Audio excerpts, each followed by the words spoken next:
किस्मत के हाथ का गेंद बना वह शतरंज के बादशाह जैसा एक से दूसरी जगह भागता और समुद्र के किनारे पंख पड़े कंकर जैसा लहरों से टकराता रहा।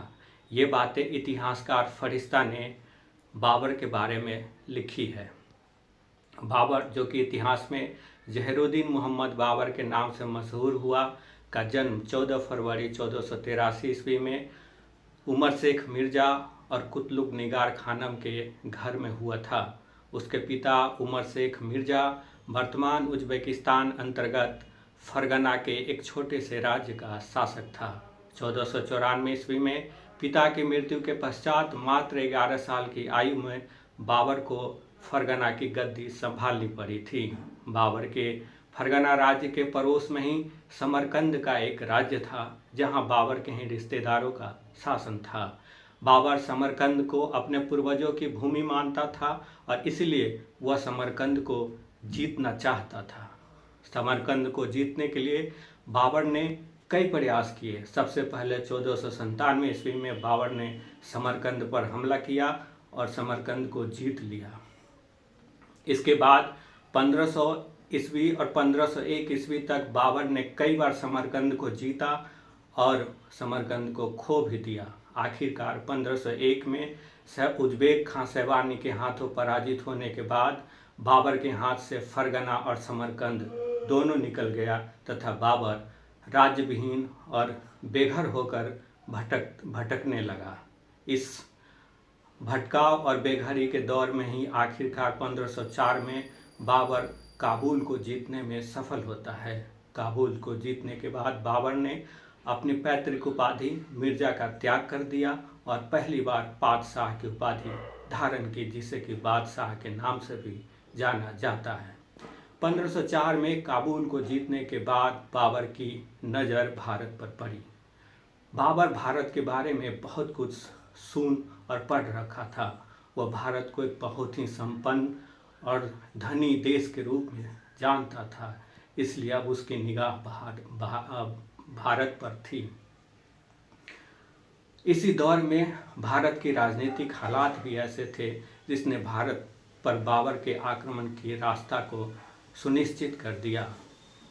भारत में इब्राहिम लोदी का शासन था और उसके शासन के अंतर्गत पंजाब के गवर्नर दौलत खां लोदी इब्राहिम लोदी से असंतुष्ट था। अतः दौलत खां लोदी ने अपने पुत्र दिलावर खां को बाबर के दरबार में भेजा और भारत पर आक्रमण का न्योता दिया।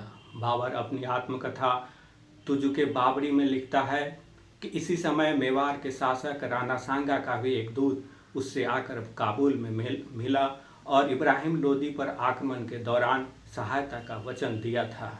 इन सब को देखते हुए बाबर पहली बार 1519 ईस्वी में पश्चिमी पंजाब के बाजौर और भेरा के किले पर आक्रमण करता है और उसे जीत लेता है। बाबर पहली बार इसी बाजौर और भेरा के आक्रमण के दौरान बारूद अर्थात तोप खाने का इस्तेमाल करता है। तब से लेकर 1526 ईस्वी में पानीपत के युद्ध तक बाबर भारत पर कुल 5 आक्रमण करता है, लेकिन उसके सबसे महत्वपूर्ण आक्रमण 1526 ईस्वी का पानीपत का युद्ध है। इस युद्ध में यह युद्ध वर्तमान हरियाणा के पानीपत में लड़ा जाता है और यह युद्ध 21 अप्रैल 1526 ईस्वी को बाबर इब्राहिम लोदी के सेना के बीच होता है।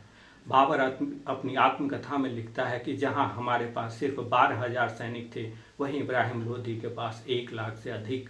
हालांकि कुछ इतिहासकार इसे अतिशयोक्ति और बढ़ा चढ़ा आंकड़ा भी बताते हैं। पानीपत के युद्ध में बाबर ने इब्राहिम लोदी को पराजित किया और भारत पर कब्जा कर लिया। लेकिन अब बाबर की निगाहें भारत के दूसरे क्षेत्रों पर भी थी। 1527 ईस्वी में आगरा के पास खनुआ के मैदान में बाबर मेवाड़ के शासक राणा सांगा को भी पराजित करता है और इस पराजय के साथ ही राणा सांगा की इस आकांक्षा पर धूल पड़ जाती है कि बाबर के लौट जाने के बाद वह दिल्ली पर अपना कब्जा कर लेगा। 1528 ईस्वी में बाबर चंदेरी के शासक मेदिनी राय को भी पराजित करता है और बाबर द्वारा भारत में लड़ा गया आखिरी युद्ध 1529 ईस्वी में घाघरा का युद्ध था। इस युद्ध में एक तरफ बाबर की सेना थी तो दूसरी तरफ इब्राहिम लोदी के भाई महमूद लोदी के नेतृत्व में बिहार और अफगानों की सेना। इस युद्ध में भी बाबर की जीत होती है और इस तरह बाबर भारत में अपना आखिरी युद्ध भी जीतने में सफल होता है। 26 दिसंबर 1530 को आगरा में बाबर की मृत्यु हो जाती है। पहले उसे आगरा के आराम बाग में दफनाया जाता है और बाद में उसे काबुल में। इतिहासकार आशीर्वादी लाल श्रीवास्तव ने बाबर के बारे में लिखा है कि बाबर यदि शासक न होता तब भी दुनिया में उसकी ख्याति होती। उसकी ख्याति इसलिए होती कि वह एक महान साहित्यकार था।